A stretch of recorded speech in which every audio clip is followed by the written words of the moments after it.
Hey gang, welcome to the channel. Today we're going to be diving into Cogmind, a complex, constantly developing roguelike that's going to test your ability to explore, survive, and learn on every run. Let's dive in. Now, once you've booted up the game and the initiation sequences have completed, you're presented with our starting screen. From here we'll be exploring menus and taking a look at some of the starting equipment that you'll be presented with. Here in the center of your screen, you can see the actual game window itself. I'm using the ASCII art. You have two options. You have ASCII, or you can use a more texturized pack, which I'll show you how to turn on in a little while. After the game window, you are presented with two types of logs. On the left-hand side, the activity log, which shows updates, communication, things like that. And in the center, you have a log that you can switch between various modes. First is your activity log, though we haven't really done anything, so there's nothing there. Next you have intel, which tells us about local machines in this case. As you can see here, there is one other machine on this floor, right over here. After intel, you have allies, though we have no allies at the moment. And finally, you have the combat log, which will become important later on. In the top right here, we have the core, which you can also consider to be your health. Here we're currently at 250 out of 250, and then we have this value here which says 100% exposed. We'll talk about that a little bit more in a bit. Next we have energy, which just shows the amount of available energy available to our robotic character. Next we have matter, which is essentially the amount of materials we can work with. We have system corruption, which we'll cover later. We have our temperature at the current moment. We are cool, a heat of 0, and then we have some metrics to diagnose that. We have our movement. Currently we're not moving because the time has not passed yet, but you can see that our speed is fast times 2. Next we have some abilities to conduct some scans. We can look for hostiles. Currently there are no hostiles present. We can look for friendlies. No friendlies present.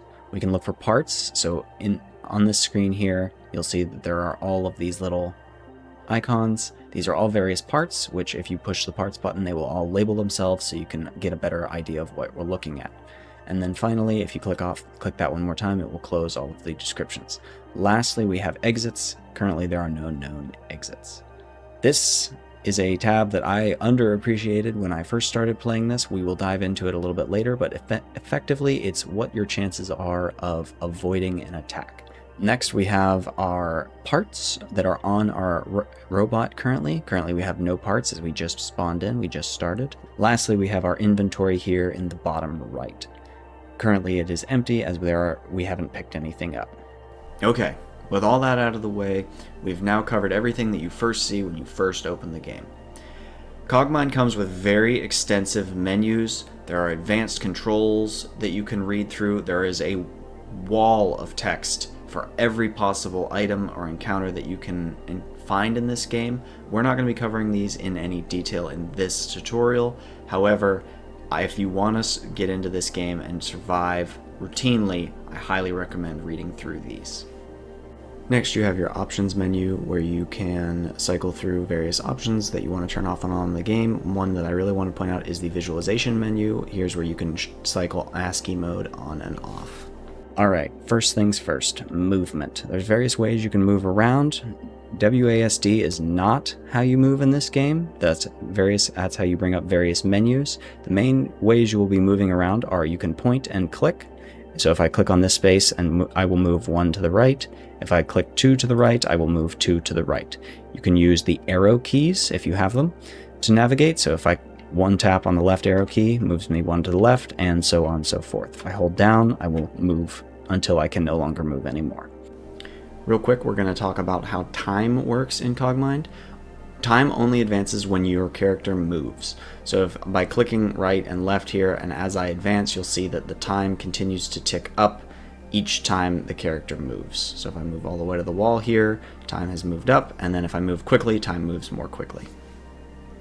So in Cogmind, you're constantly going to be picking up and replacing parts. The first thing we need is an engine. So these two little characters are the light ion engines. We're going to move over to one of them, and we're going to go ahead and pick it up and equip it. Here I've moved over to it, and I've right-clicked it, and we've opened up the items menu, and it's showing us all of its stats. You can look at its mass, its what type of thing it is, its rating, which allows you to see kind of what level it is or what rarity it is. There are also various like active upkeep, so that's what it applies to our little robot each turn, and then what it provides, that's under power. So in this we have a +5 supply and 25 storage. You'll notice at the bottom there's kind of a little description of what happens if a critical failure occurs to this light ion engine. The way you equip things is you can either move your character over it and single click, in which case it puts it into your inventory. You can then click and drag up to power and it will apply that to your robot. Now let's move over to the second one because it's always handy to have a backup in this game. This time I'm going to move my existing power off. This time what I'm going to do is select A on the keyboard. The A will automatically equip. That's how I like to think about it, A automatic. Next we're going to be talking through propulsion. So we have aluminum legs, treads, or wheels. Each have their own distinct advantages. We're going to talk about them very quickly. Aluminum legs, they allow for a little bit faster movement speed. They're relatively good support. You can kick things out of the way. You are also allowed to run. That's why I said the movement speed was a little bit higher. The other option we have is treads. Treads are a little bit more like tanks. You have a 5% chance to crush when ramming a target. It provides more support. So support essentially says that it gives you more stability if you're trying to fire a weapon or something like that. The last option is the wheels. The wheels do not provide very much support. However, they are very efficient in terms of movement. So you can see here 80 as opposed to 120. The 80 means it will move faster than the 120, and then similarly the treads are the slowest at 160. The main benefit of light treads that I have found is there is a reduction to recoil from weapons and you're immune to knockback, which can be a good and bad thing. I personally prefer to run aluminum legs, so let's go ahead and equip that. So I walk over, select A, and you'll notice that we have a couple new robots have appeared. We have an excavator, so if I go ahead and right click on that, you'll see that this is a neutral tunnel of a medium-sized class. These robots have their own equipment already attached. This one has a mining laser. It has various components. Next to it, you'll see this percentage. This is the probability of it dropping that item on you killing it. Lastly, you'll see resistances. These are very important as well. These are much more so for enemies once we start encountering those. In this case, you get electromagnetic damage. We'll be coming to damage and resistances next. All right, find my other leg. Oh, gonna move down here. This scavenger is sitting on top of the leg, so I'm going to go ahead and kick it out of the way by moving into it. You'll get a warning, confirm, yes, get out of my way, give me my leg. All right, there we go. I go ahead and click on that and then apply it from my inventory.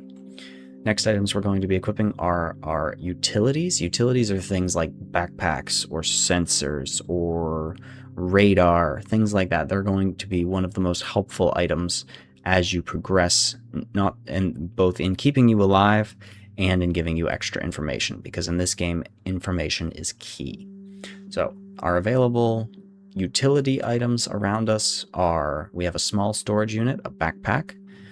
This is an assault rifle and an assault rifle. Those are both very self-explanatory. We have some matter. I already covered matter earlier. You'll see that as we applied those, the engines and the legs are an amount of matter drop down. It can be very disappointing when you collect a really great item, but you're out of matter. So what we're going to do is I'm going to move over to this small storage unit. I'm going to select it and equip it because it expands our inventory from, I believe it was 5 to 8. And then next we're going to go ahead and equip some weapons because there are no other utilities currently available.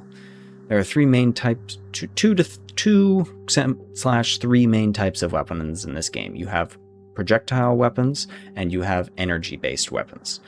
Next to me I have a laser, a medium laser.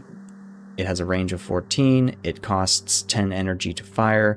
It also applies plus 50 heat to myself every time it is fired.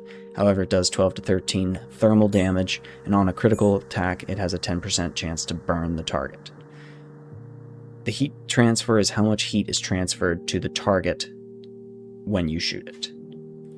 So we're going to go ahead and move over, and we're going to pick that up and equip it. Next, we're going to move over to the assault rifle, and we're going to equip that. Now, if I inspect the assault rifle, there's a slight difference from the laser.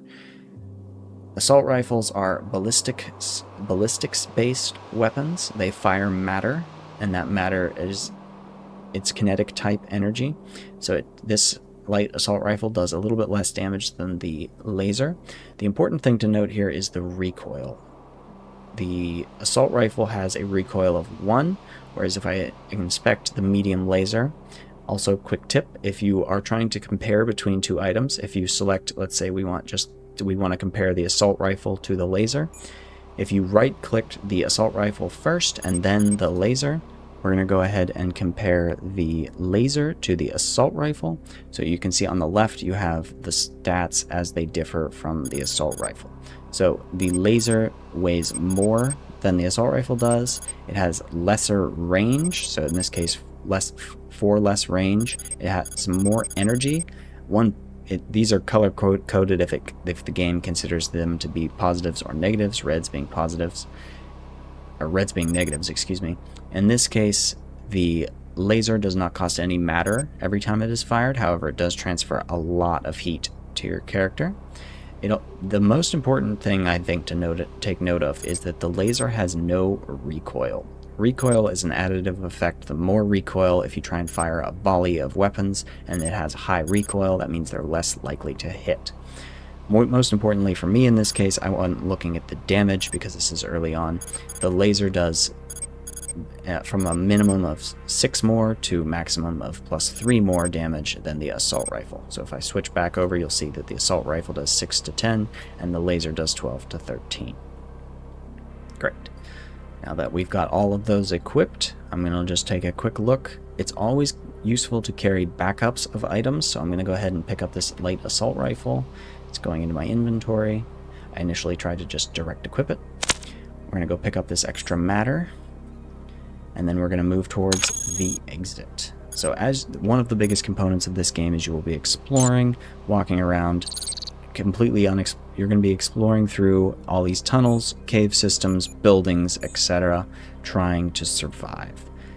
This is a very difficult game, especially to start. I am by no means an expert at it, and I have yet to make it through several of the endings, or even in some cases I think close to several of the endings. It's a very involved game.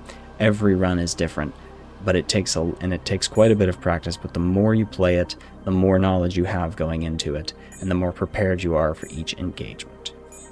So lastly, we're going to go ahead and move over and collect these last 2 bits of matter. Now, first time I was very curious where these robots were going, so if I just continue to move around, you'll see that they slowly and surely they continue to dig their way around. One last item that we forgot to discuss earlier is how to advance time without moving, as that can be very useful for your continued survival. The way you do that is you use your mouse wheel, and by scrolling you'll see that time advances. The more you scroll, the faster time advances. You may be tempted to see what happens, how far these robots can dig. I don't advise doing that on this level. And with that, we are going to walk over to the exit here. We're going to kick this thing out of the way since they like to sit on top of it. And we are going to advance to the first floor. The way you move into a floor is you click on it and double click, and it will ask you to confirm, and up you go. Now as we progress onto our very first floor of Cogmind, you'll see that there are a couple updates to the log. Our location is unknown, our goal is to escape, and a general alert has been issued. A rogue bot has emerged from the scrapyard. Terminate on contact. Alright, and with that we're going to leave it there until the next episode. Please continue to follow along. I hope this was helpful. I'm looking forward to making some more of these and introducing you to this really awesomely complex and very, very fun game.